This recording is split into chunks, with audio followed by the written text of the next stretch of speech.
Welcome to A9 TV. ముందుగా headlines చూద్దాం.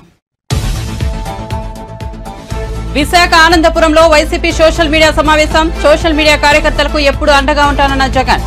Party విజయం కోసం కృషి చేయాలని పిలుపు.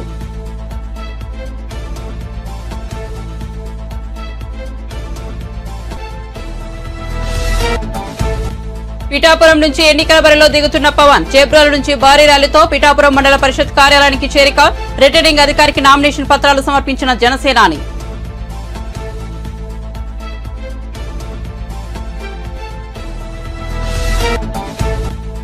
హరీష్ రావుకు రేవంత్ రెడ్డి ప్రతి సవాల్. ఆగస్టులోగా రుణమాఫీ చేస్తే పార్టీని రద్దు చేసుకుంటావా అని ప్రతి సవాల్. రైతుల రుణాలు మేం తీరుస్తాం, వారిని ఇబ్బంది పెట్టవద్దని సూచన. బొట్టు పెట్టి ఓట్లు అడగాలని కాంగ్రెస్ క్యాడర్ కు పిలుపు.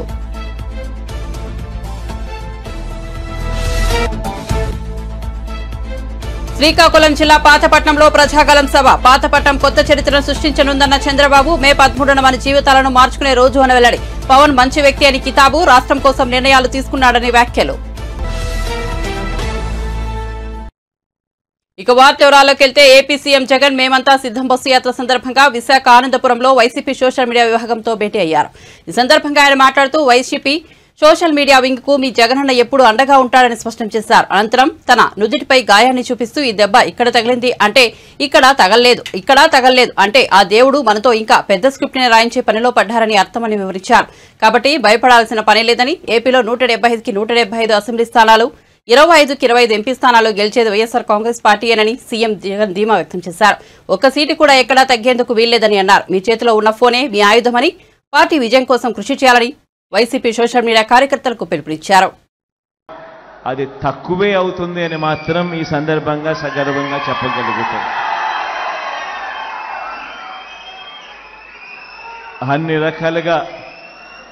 అన్ని రకాలుగా మీ అందరికీ తోడుగా ఉంటామని మాత్రం మరొకసారి భరోసా ఇస్తా ఉన్నాను.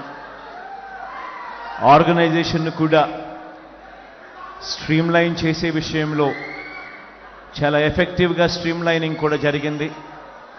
భార్గవ్ కూడా చాలా క్రియాశీలకంగా స్ట్రీమ్లైనింగ్ చేసే కార్యక్రమంలో తాను కూడా ముందుండి అడుగులు వేస్తూ ఉన్నాడు. అందరం కూడా మీ అందరికీ కూడా ఒకటి అష్యూరెన్స్ ఇస్తా ఉన్నాం. మీ వెనకాల ఉన్నది ఒక్క జగనే కాదు, మీ వెనకాల మీకు ఉన్నది ఒక వైఎస్ఆర్ కాంగ్రెస్ పార్టీ మొత్తం మీకు వెనకాల ఉంది అని మాత్రం చెప్తా ఉన్నాం. ప్రతి నియోజకవర్గంలోనూ తోడుగా ఉంది, ప్రతి మండలంలోనూ తోడుగా ఉంది, ప్రతి గ్రామంలోనూ కూడా మీకు అండగా ఉంటుందని మాత్రం ఈ సందర్భంగా చెప్తా ఉన్నాం. ఈ విషయాలన్నీ కూడా మీ అందరికీ చెప్తూ సోషల్ మీడియా పరంగా మీరేదైనా అడగాలనుకుంటే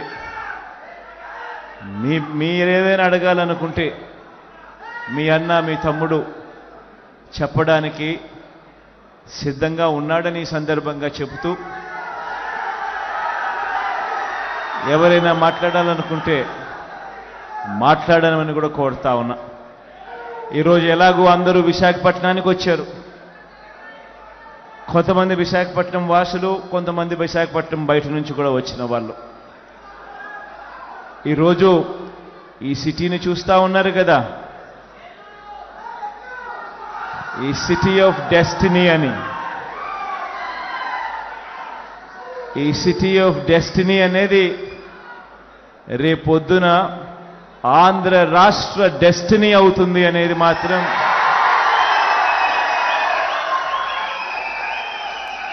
ఈ సందర్భంగా ఖచ్చితంగా తెలియజేస్తా ఉన్నా.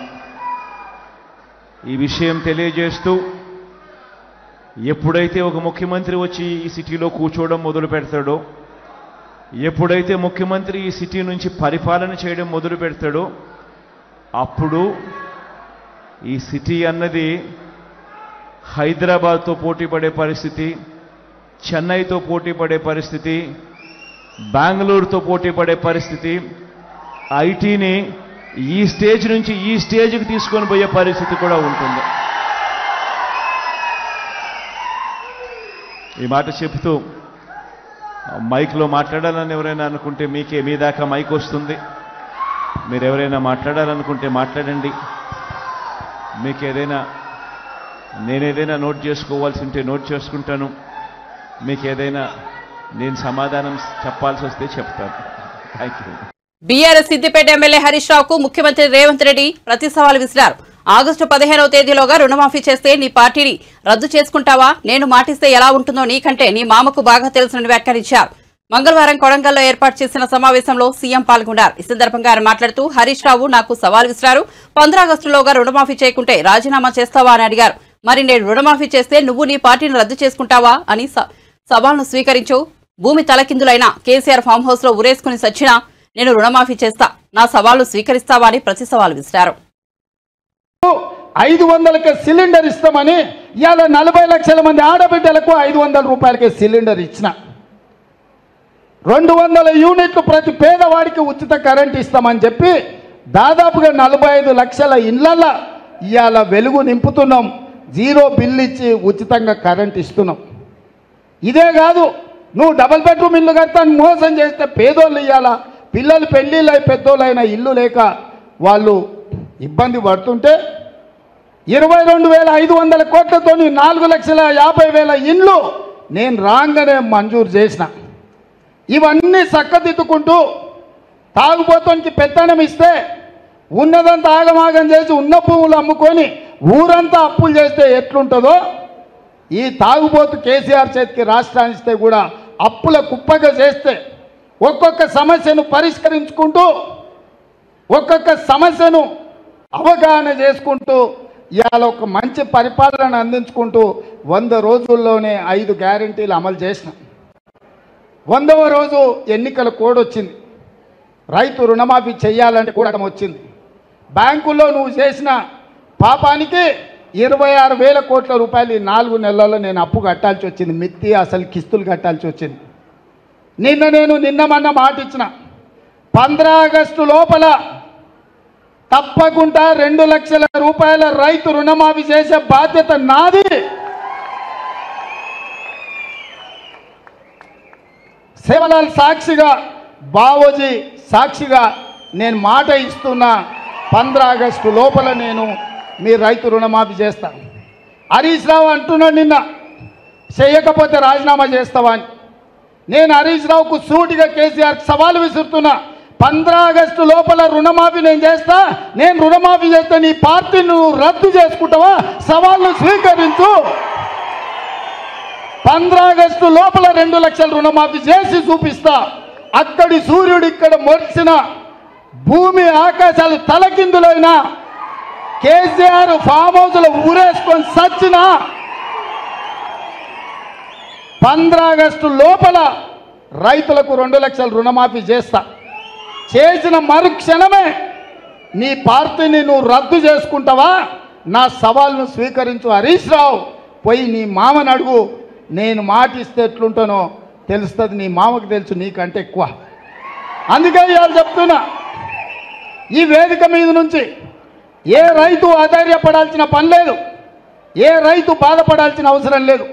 నేను బ్యాంకు వాళ్ళకు కూడా చెప్తున్నా, రైతులకు నోటీసులు ఇస్తున్నట్ట DCCB బ్యాంకు వాళ్ళు, ఎవరు మీరు అట్లాంటి అతిగా వ్యవహరించొద్దు.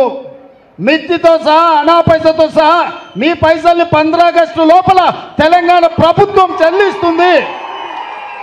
మీరు రైతులను ఎవరినైనా ఇబ్బంది పెట్టే కార్యక్రమం చేస్తే ఈ ప్రభుత్వం చూస్తూ ఊరుకోదని చెప్పి బ్యాంకు అధికారులకు, కోఆపరేటివ్ బ్యాంకు అధికారులకు కూడా నేను స్పష్టంగా విన్నవిస్తున్నా. మాది జిమ్మెదారీ రైతుల తరఫున రుణమాఫీకి మీ అప్పు చెల్లించేది. 15 ఆగస్టు లోపల నీకు అప్పు కడతాం. మా రైతుల పాస్ పుస్తకాలు విముక్తి చేసి ఇంటింటికి వాళ్ళ దగ్గరికి పంపించే బాధ్యత మా ప్రభుత్వం తీసుకుంటుంది. ఆనాడు కేసీఆర్ ప్రభుత్వంలో జొన్నలు ఏదన్నాడు, కందులు వేస్తే కొనటోళ్ళు లేడన్నాడు, మిర్చి వేస్తే తెగులు వచ్చి చచ్చిపోయింది, పత్తి వేస్తే దిక్కు లేకుండా పోయింది, మొక్కజొన్నలు సోయాబీన్ ఏం పండించినా లేక చివరికి రైతులందరినీ ఓరేసుకోమని చెప్పింది కేసీఆర్. చివరి గింజ వరకు కొంటా అని మాట ఇచ్చాడు. ఈ తాగుబోతున్న మాటలు నమ్మి మొత్తం రాష్ట్రం అంతా వరి వైపు మళ్ళీ రాష్ట్రం అంతా వరి దిక్కు మళ్ళీ నాకు ఒక్క మాట సావు కబురు చల్లగా చెప్తున్నాడు, మీరు ఒరేసుకుంటే ఊరేసుకున్నట్టే కొనేటోడు ఉండడని. ఈడానే వ్యవసాయాన్ని బాగు చేసేటోడు ఈ తాగుబోతు మాటలు నమ్మి మళ్ళోసారి పార్లమెంట్లో ఓట్లు వేయాలనా? ఆ ఎలా FCI ద్వారా కొనాల్సిన కేంద్ర ప్రభుత్వం ప్యాడీ కొనకపోతే దీక్షలు చేసి రైతు దీక్ష చేసి నేను కోమటిరెడ్డి కేంద్ర ప్రభుత్వాన్ని నిలదీసి కొనిపించిన పరిస్థితులు తేలేదా? అందుకే ఈరోజు తెలంగాణ రైతులు పండించే వడ్లు. శ్రీకాకుళం జిల్లా పాతపట్నంలో టీడీపీ అధినేత చంద్రబాబు నాయుడు ప్రజాగలం సభ నిర్వహించారు. ఈ సభలో ఆయన ప్రసంగిస్తూ గతంలో చాలాసార్లు ఈ నియోజకవర్గానికి వచ్చారని, కానీ ఈ స్థాయి ప్రజాస్పందన ఎప్పుడూ కనిపించలేదని అన్నారు. పాతపట్నం ప్రజలు కొత్త చరిత్ర సృష్టించేందుకు సిద్దమయ్యారని కొనియాడారు. ఈ సభకు విశేషంగా తరలివచ్చిన ప్రజలను, వారిలో కనిపిస్తున్న ఉత్సాహాన్ని చూస్తుంటే రాబోయే ఎన్నికల్లో ఉత్తరాంధ్రలో కూటమి క్లీన్ స్వీప్ చేస్తుందన్న నమ్మకం కలుగుతోందని పేర్కొన్నారు. ఫైర్ బ్రాండ్ తండ్రి ఎర్రనాయుడికి తగ్గ తనయుడు కింజరపు రామ్మోహన్ నాయుడు వరుసగా మూడోసారి కూడా పార్లమెంటుకు పంపాలని ప్రజలకు పిలుపునిచ్చారు. ఒక సామాన్య వ్యక్తి గోవిందరావుకు ఇక్కడ ఎమ్మెల్యే అభ్యర్థిగా అవకాశం ఇచ్చిన పార్టీ టీడీపీ అని స్పష్టం చేశారు. కొత్త చరిత్ర రాయడానికి సిద్ధంగా ఉంది. అవునా కాదా తమ్ముళ్ళు అని మిమ్మల్ని అడుగుతున్నా. ఎటు చూసినా జనమే జనం. వెనకానైతే ఎటు చూసినా జనమే కనపడుస్తున్నారు. నేను చాలాసార్లు ఈ నియోజకవర్గానికి వచ్చాను, కానీ ఇంత ఉత్సాహం నా జీవితంలో ఎప్పుడూ చూడలేదు. ఇది చూసిన తర్వాత నాకు అనిపిస్తుంది, రేపు జరిగే ఎన్నికల్లో ఉత్తరాంధ్ర క్లీన్ స్వీప్ చేయబోతున్నామని చెప్పి నేను మీకు విజ్ఞప్తి చేస్తున్నా. ఇక్కడికి వచ్చినప్పుడు ఒక పక్క రామ్మోహన్ నాయుడు మీ అభిమాన నాయకుడు ఎంపీగా గెలిపించడానికి సిద్ధంగా ఉండమని, మూడోసారి ముచ్చటగా ఎంపీగా గెలిపించమని కోరుతున్నాను. ఒక ఫైర్ బ్రాండ్. ఒకసారి చూస్తే ఉత్తరాంధ్ర ముద్దు బిడ్డ ఎర్రమనాయుడు గారి కొడుకు, తండ్రికి తగ్గ తనయుడు అని చెప్పి మరొకసారి మీ అందరికి విజ్ఞప్తి చేస్తున్నా.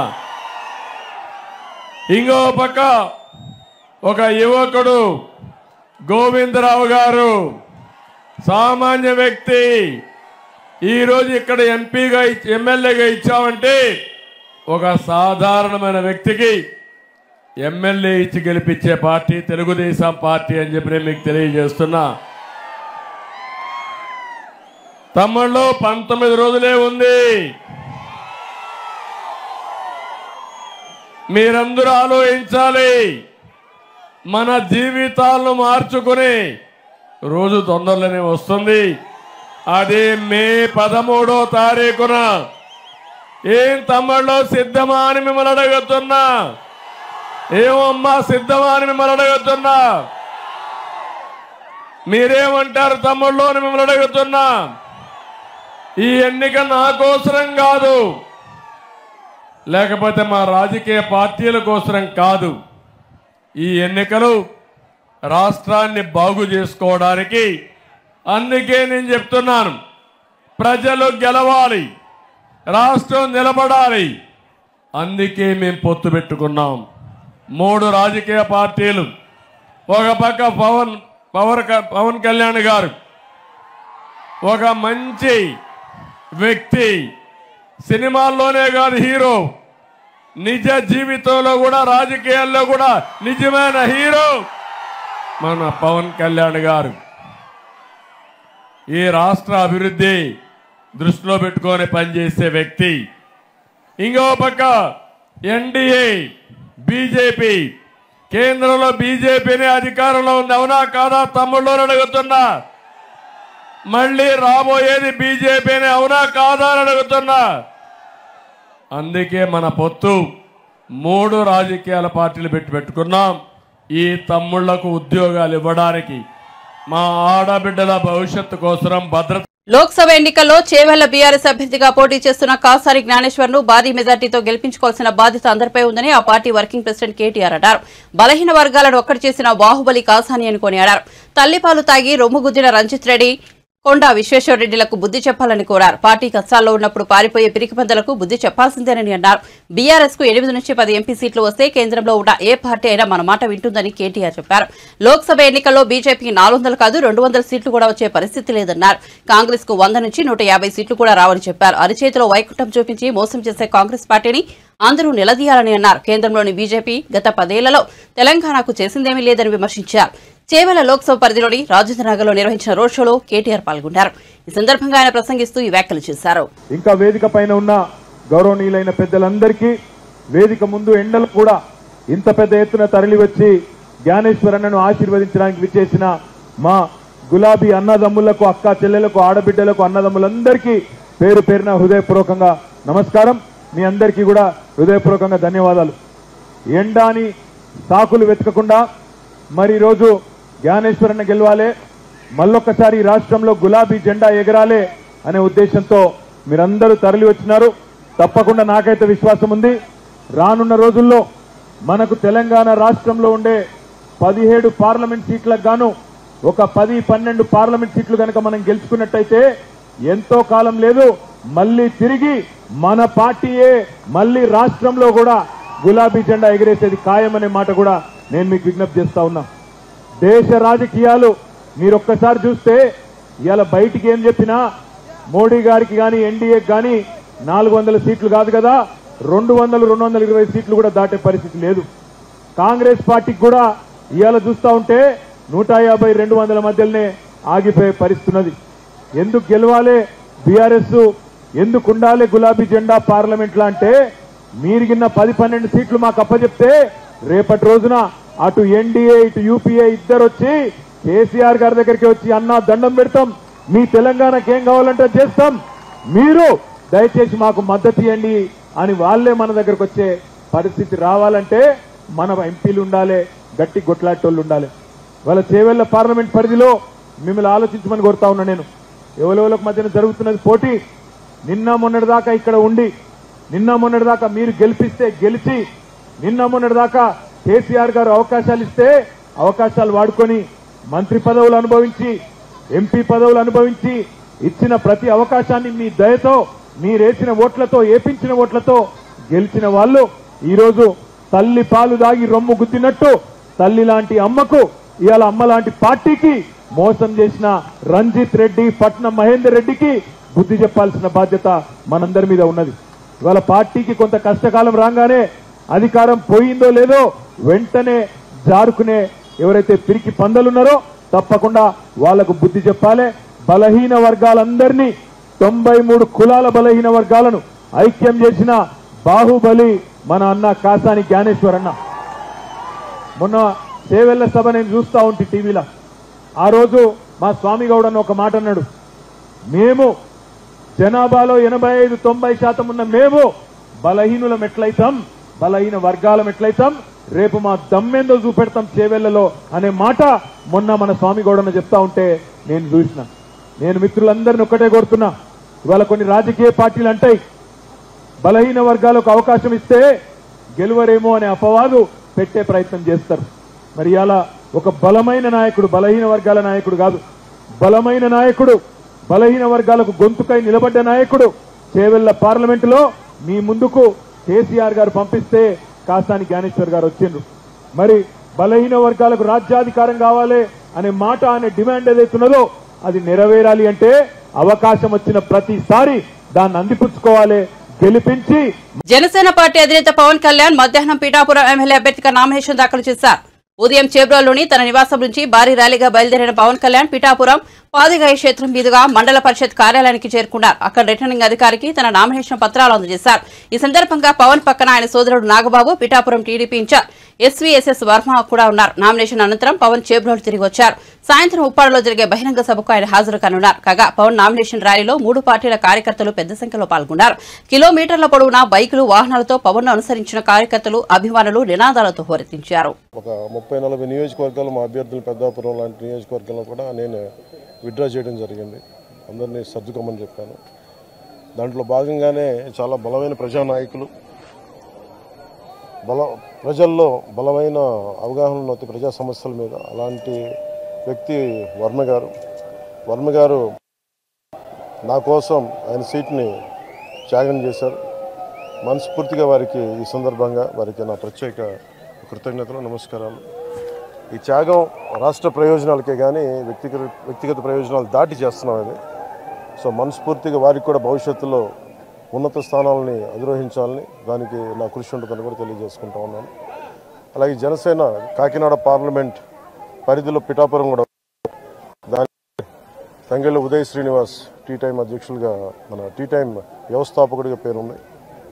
దాదాపు 25,000 మంది పైకి ఆయన ఉద్యోగాలు ఇచ్చారు. సో అలాగే దేశం నలుమూలలా ఆయన టీ టైం చూడొచ్చు. కాకినాడ పార్లమెంట్కి వెళ్తే ఖచ్చితంగా అది ఉపాధి అవకాశాలు కానీ మనకు కావాల్సిన ఓఎన్జీసీ వల్ల జరుగుతున్న కాలుష్యాలు కానీ ఇవన్నీ చట్టసభ మనకి పార్లమెంట్లో బలంగా మాట్లాడగలిగే గలం. ఒక్క తెలుగే కాదు, ఆంగ్ల భాషల్లోనూ హిందీ తమిళ్లో కూడా నిష్ణాతుడు. అలాంటి వ్యక్తి ఈరోజు నుంచి అభ్యర్థిగా పెడుతున్న కాకినాడ పార్లమెంట్ నియోజకవర్గం నుంచి. ముఖ్యంగా బుర్రా కృష్ణరాజు గారు భారతీయ జనతా పార్టీ నాయకులు, వారు మనస్ఫూర్తిగా అండగా ఉన్నారు. వారికి ప్రత్యేక కృతజ్ఞతలు తెలియజేసుకుంటాము. మేము ఎన్డీఏ కూటమి తెలుగుదేశం పార్టీ, జనసేన, భారతీయ జనతా పార్టీ అఖండ విజయం సాధించబోతుంది. దానికి తార్కాణ నిదర్శనమే ఈ నామినేషన్ వేసే ప్రక్రియ. అలాగే ఏ మీడియానైతే ఈ ప్రభుత్వం నలిపేసిందో ఆ మీడియాకి మేము అండగా ఉంటాం. మీ కష్టాల్లో మేము పాలు పంచుకుంటాం. మీ కష్టాలకి మేము చేయూతనిస్తాను మనస్ఫూర్తిగా తెలియజేసుకుంటూ సెలవు.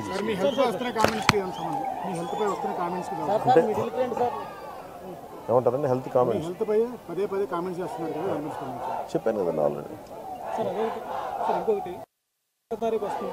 పెన్షనర్లకు సంబంధించి పింఛన్ ఇంటికి పంపుతారా లేదా ఎన్నికల నేపథ్యంలో ప్రభుత్వం రాజకీయం చేసే అవకాశం చెప్తారా? దీనికి మీరు ఏం మెసేజ్? అలా ఇది నిజంగా కనుక చీఫ్ సెక్రటరీ కానీ పోలీస్ అధికారులు కానీ దీనికి అడ్డంకులు కల్పించకపోతే పెన్షన్ ఇళ్ళకే చేరుద్ది. ఖచ్చితంగా. కాకపోతే దీన్ని వాళ్ళు ప్రభుత్వం ఆపాలనుకుంటే ఇది ఖచ్చితంగా ఈరోజు ఈ 1వ తారీఖు ఇంటికి పెన్షన్లు అందకపోతే దాంట్లో ప్రభుత్వం కుట్ర ఉంది.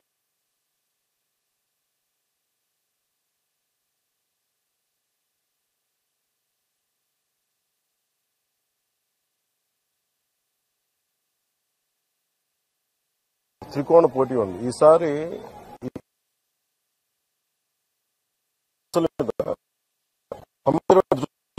ఇప్పుడు నేను వర్మ గారు విడివిడిగా పోటీ చేయడానికి కలిసి మేము ఉమ్మడిగా ఒక ప్లాట్ఫామ్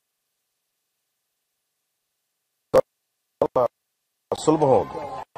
అలాగే క్లాష్ ఉండదు. లేదంటే ఏదన్నా సరే ఈ సమస్యను ఇలా సాల్వ్ చేయాలని ఒక ఉండి టీడీపీ అభ్యర్థి ఎంపీ కనుమూరి రఘురామకృష్ణరాజు మంగళవారం ఉండి నియోజకవర్గం కోడేరు మండలం కొండేపూడిలో ఎన్నికల ప్రచారం నిర్వహించారు. స్థానిక రామాలయంలో ఆయన సతీమణి రమాదేవి, కుమారుడు భరత్తో కలిసి పూజలు నిర్వహించారు. చంద్రబాబుతోనే రాష్ట్రంలో సంక్షేమ పరిపాలన సాధ్యమని చెప్పారు. కూటమి అభ్యర్థులను గెలిపించాలని కోరారు. అందరూ కూడా సైనికులై ఈ రాక్షస పాలనకి దారుణమైన అంతం ఇవ్వబోతున్నారంటంలో ఎటువంటి సందేహం లేదు. ఆ విజయం ఎలా ఉండాలి అంటే చంద్రబాబు నాయుడు గారి విజయం. మళ్ళీ నాకు ఈ రాజకీయాలు వద్దురా బాబు అని చెప్పి పులిగా చెప్పుకునే పారిపోయేలాగా ఉండాలి అని చెప్పుకుంటూ, ఎందుకంటే మనం చూస్తున్నాం ఇంకా ఎలక్షన్లు వచ్చిన తర్వాత కూడా ఎవరైనా అభివృద్ధి గురించి మాట్లాడతారు. ఇంకా పవన్ కళ్యాణ్ గారు వ్యక్తిగత జీవితం, పవన్ కళ్యాణ్ గారు పిల్లలను సంబోధించడం, ఆయన కూడా నిన్న చాలా సీరియస్గా రియాక్ట్ అవ్వడం జరిగింది. సో ఇటువంటి వాగుడు తగ్గించుకొని మరి ఏదైనా చేసిందంటే చెప్పాలి. మద్యపాన నిషేధం చేయకపోతే ఓటే అడగను అని చెప్పి అన్నాడు కదా, మరి దాని గురించి మహిళలు ప్రశ్నించాలి. మహిళలు సరే ఇప్పటికే మన గోదావరి జిల్లాలో అసలు జనం లేరు, ఏగలు తోలుకుంటున్నారు. సో పరదాలు కట్టుకుని మళ్ళీ తిరుగుతున్నారు. మొన్న మనం చూసాం, హాస్పిటల్ నుంచి అతను బయటకు వచ్చాడు ఏదో చిన్న గీరుకుందని. వచ్చినప్పుడు చిన్న ట్రాన్స్పరెంట్ పట్టీతో వచ్చాడు. ఇంతింత వటుడింత అన్నట్టు వామనుడు పెద్దగా ఎదిగినట్టు ఆ పట్టి 2వ రోజుకి ఎంత అయింది, టూర్కి వచ్చేటప్పటికి ఎంత అయింది. రేపు 10, 11వ తారీఖులకి తలకి పెద్ద కట్టుకట్టుకుని అలాగా తయారవుతారేమో వీళ్ళిద్దరూ, ఈ డ్రామా ఆర్టిస్టులు ఇద్దరు అని చెప్పి ప్రజలందరూ కూడా భావిస్తున్నారు. మీ భర్తల ప్రాణాలు కానీ మీ ఆస్తులు కానీ మీరు కాపాడుకోవాలి అంటే చంద్రబాబు నాయుడు గారికి ఓటేయండి, జగన్మోహన్ రెడ్డిని ఓడించండి. ఇది గోదావరి జిల్లాల ఆత్మగౌరవానికి, కడప జిల్లా అని నేను అన్నాను, పులివెందుల వారి దౌర్జన్యానికి మధ్యన జరుగుతున్న పోటీ మన గోదావరి జిల్లాల్లో అన్ని స్థానాలు చంద్రబాబు నాయుడు గారికి ఇస్తే గోదావరి జిల్లాలో ఎవరికి ఎక్కువ స్థానాలు వస్తాయి వాళ్ళే ప్రభుత్వం స్థాపిస్తారు. కాబట్టి ఇది మన గోదావరి జిల్లాలకి ప్రతిష్ట. మన జిల్లాల్లో చంద్రబాబు నాయుడు గారిని గెలిపించుకుందాం. రాష్ట్ర ప్రజలందరికీ మన గోదావరి ప్రజలు మేలు చేద్దాం. ఇది నా పిలుపు. మన జిల్లా వాసిగా మన వాసులందరూ మన గోదావరి జిల్లా వాసులు పోలవరం నీళ్ళు ఇచ్చి ఎలా అయితే రాష్ట్రాన్ని ఆదుకుంటారో రాబోయే రోజుల్లో అందరూ మనం చంద్రబాబు నాయుడు గారికి ఓటిచ్చి రాష్ట్రాన్ని ఒక దుష్టుడి పరిపాలన నుంచి బయటపడేయాలని కొండేపూడిలోని వినాయకుడి సాక్షిగా రాష్ట్ర ప్రజలందరికీ నా విజ్ఞప్తి. ముఖ్యమంత్రి జగన్మోహన్ రెడ్డిపై తెలుగుదేశం జాతీయ అధికార ప్రతినిధి పట్టాభిరామ్ తీవ్రస్థాయిలో విమర్శలు చేశారు. ఈ సందర్భంగా మంగళవారం ఆయన అమరావతిలో మీడియాతో మాట్లాడుతూ సీఎం జగన్ రాష్ట్రానికి చేసిందేముందని చెప్పుకోవడానికి కూడా ఏమీ లేదని, ఆయన జిల్లాల పర్యటనకు ఎందుకు తిరుగుతున్నారన్న ప్రశ్న ప్రజల్లో ఉత్పన్నమవుతోందన్నారు. అంతా దోపిడీ నాశనం తప్పితే ఏం లేదన్నారు. మళ్లీ వైసీపీ అధికారంలోకి వచ్చేది లేదని ముఖ్యమంత్రికి అర్థమైందని, అందుకే రాష్ట్రం మొత్తం చివరిసారిగా ఒకసారి తిరిగి అవినీతి రెక్కలు తెలుసుకోవడానికే సీఎం జగన్ జిల్లాల పర్యటన చేస్తున్నారని విమర్శించారు. ఆంధ్రకు సంబంధించినటువంటి అనేక అంశాలని మేము ప్రజల పక్షాన ఉత్తరాంధ్ర ప్రజల పక్షాన ప్రస్తావిస్తూ ఉన్నాం, ప్రశ్నిస్తూ ఉన్నాం. ముఖ్యమంత్రి ఏ ముఖం పెట్టుకుని ఉత్తరాంధ్రలోకి అడుగు పెడతాడు? అక్కడ ఉన్నటువంటి వనరులన్నింటినీ కూడా విపరీతంగా దోపిడీ చేస్తూ అక్కడ ఉన్నటువంటి పెట్టుబడులన్నింటినీ కూడా తరివేస్తూ ఉత్తరాంధ్రని గంజాయికి డ్రగ్స్కి ఒక అడ్డాగా తయారు చేసి పూర్తిగా ఆ ప్రాంతాన్ని నాశనం చేసి ఏ ముఖం పెట్టుకుని ముఖ్యమంత్రి వస్తూ ఉన్నాడు.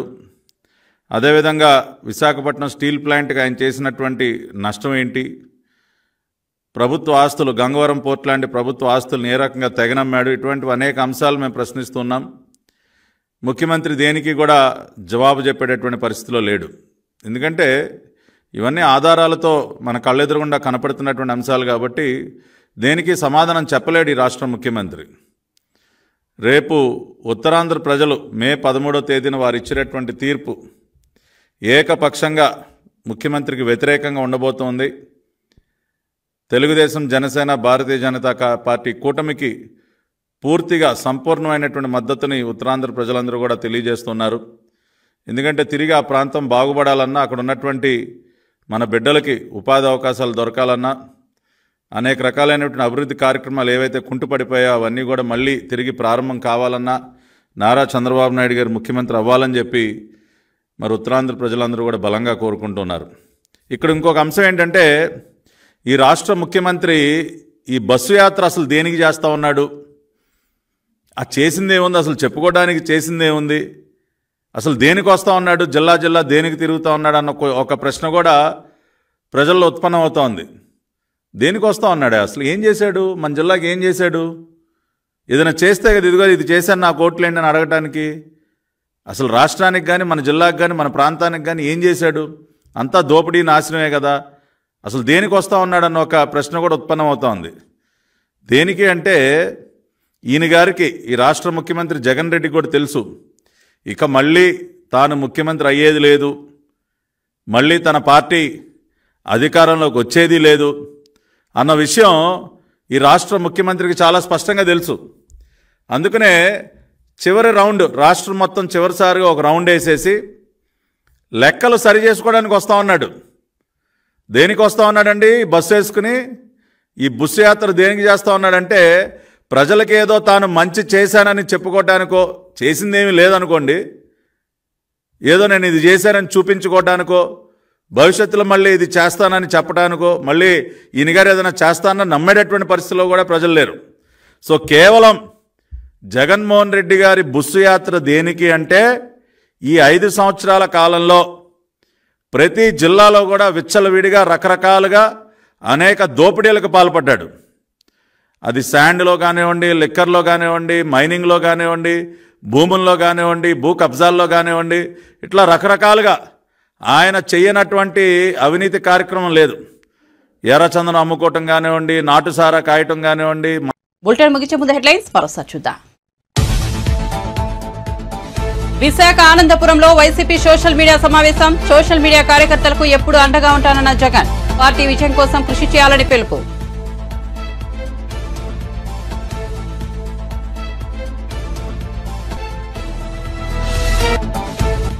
పిఠాపురం నుంచి ఎన్నికల బరిలో దిగుతున్న పవన్. చేబ్రోలు నుంచి భారీ ర్యాలీతో పిఠాపురం మండల పరిషత్ కార్యాలయానికి చేరిక.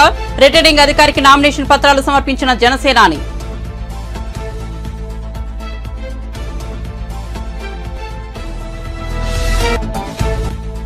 హరీష్ రావుకు రేవంత్ రెడ్డి ప్రతి సవాల్. ఆగస్టులోగా రుణమాఫీ చేస్తే పార్టీని రద్దు చేసుకుంటావా అని ప్రతి సవాల్.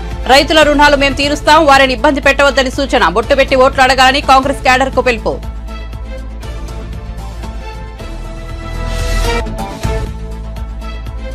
శ్రీకాకుళం జిల్లా పాతపట్నంలో ప్రజాగలం సభ. పాతపట్నం కొత్త చరిత్రను సృష్టించనుందన్న చంద్రబాబు. మే 13న మన జీవితాలను మార్చుకునే రోజు అని వెల్లడి. పవన్ మంచి వ్యక్తి అని కితాబు. రాష్ట్రం కోసం నిర్ణయాలు తీసుకున్నాడని వ్యాఖ్యలు.